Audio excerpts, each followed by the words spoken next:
I'm going to give a demo here of how to do some soft edges using acrylic paint, which is something that a lot of people really get frustrated with. And what I do is I put down all my dark values first, so the dark colors, and then I start layering lighter values like grays, and then the final values are the whites. And so once I've put down a dark layer, I'm going to use a brush. I like to use a filbert. This brush is flat, has a thin edge and a wide edge, but you'll notice the bristles are curved at the top. And I like the mark that gives me. It gives me a nice soft mark. Right now I'm just working on a canvas panel.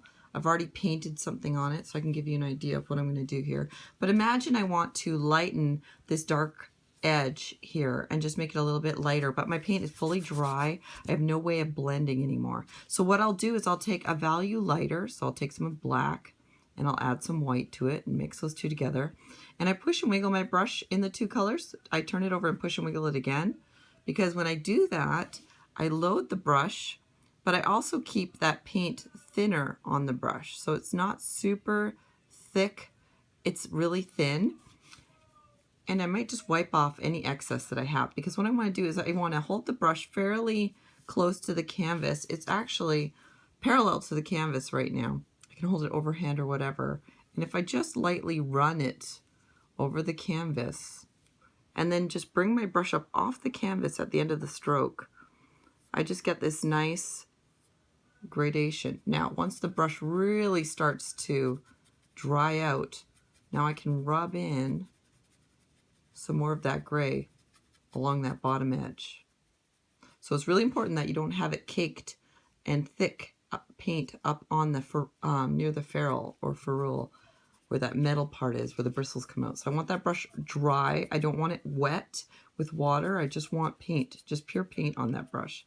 And then I can just lightly, gently feather over the area. And now it's hard to see in this light, but now I have a light gradation. If I want to go even lighter, again, I just lighten up my value by adding more white to my color. Again, I'm pushing and wiggling, just keeping it nice and thin, wiping off any excess. And again, I'm just feathering, holding the brush fairly parallel to the canvas. So I'm not straight up and down until I kind of want to go in with that really dry brush and just rub in some lighter value. So again, I can just get lighter and lighter. You'll see the canvas texture in there.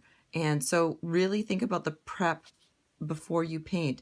How do you want your surface to be? Are you painting on paper? Because if you paint on paper or wood where it's really smooth, you're going to have a different mark when you try and dry brush. When you use something like canvas where you have this weave, you're going to get the dry brush effect right on top of the weave. So anywhere the fabric actually comes up, the deposit of paint is just going to be along the top edge there.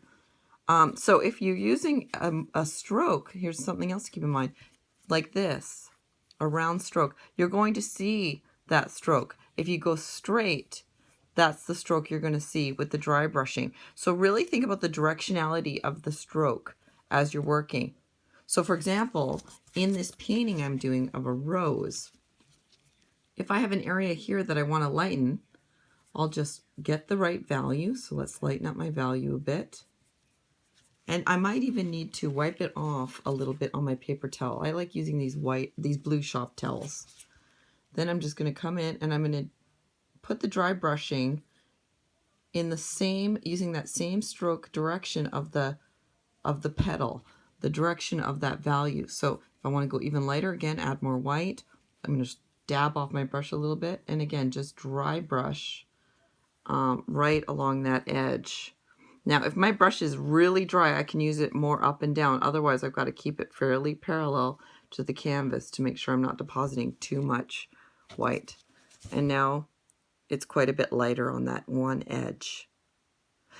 Typically, I don't recommend going darker with dry brushing, only because going darker with dry brushing leaves those black dots instead of white dots. So right now, I've got these, well, not dots, but these white patterns showing the weave of the texture. So it actually is dark dots underneath.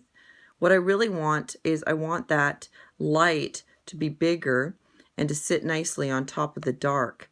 But if I do the opposite and I take the dark and I apply it over top. Instead, I've got these little light dots underneath and lots of dark. It doesn't feel as nice. It doesn't look as nice either as if I used the light and ran it over top of the dark. So if I had instead, if I had to darken this area instead, I would just go in and paint the solid dark.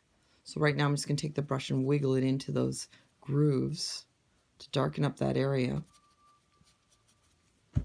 And then I'll dry brush over it with a gray value. I want it to be a little bit darker. Okay. There we go. So I'm going to just push and wiggle, turn it over, push and wiggle again, making sure that color is fully mixed on the brush. I don't want any dark marks on my brush because those will deposit. Wipe it off a little bit. And again, just holding the brush fairly parallel to the canvas, just dry brush that gray right over top of the black. Of course, I'm going to go right over my other light, so I'll just have to add in my light highlights again up here by dry brushing. But you can see now that just feels a little nicer than when the dark was overlapped on the light. So I just keep lightening.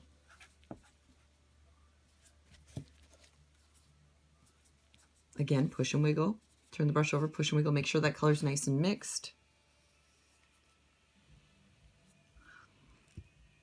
Going over it again now, I'm going to get lighter. I'm going to maybe clean off my brush a little bit because I want to make sure I'm not going too small in a step from dark to light. And if I still have that dark on my brush, it just won't deposit the same way. So again, hold the brush parallel, just rub it along that canvas.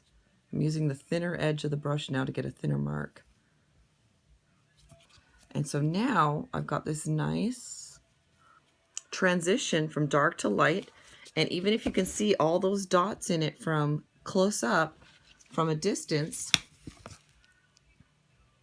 you won't notice it as much. You'll just notice that nice transition. So that's how I do my dry brushing to make a transition from dark to light by painting the dark first and then dry brushing the light on top of it. If you're working really quickly, you can work wet into wet, but I don't use any sort of mediums, so I like to take my time, not rush it, and just do dry brushing instead.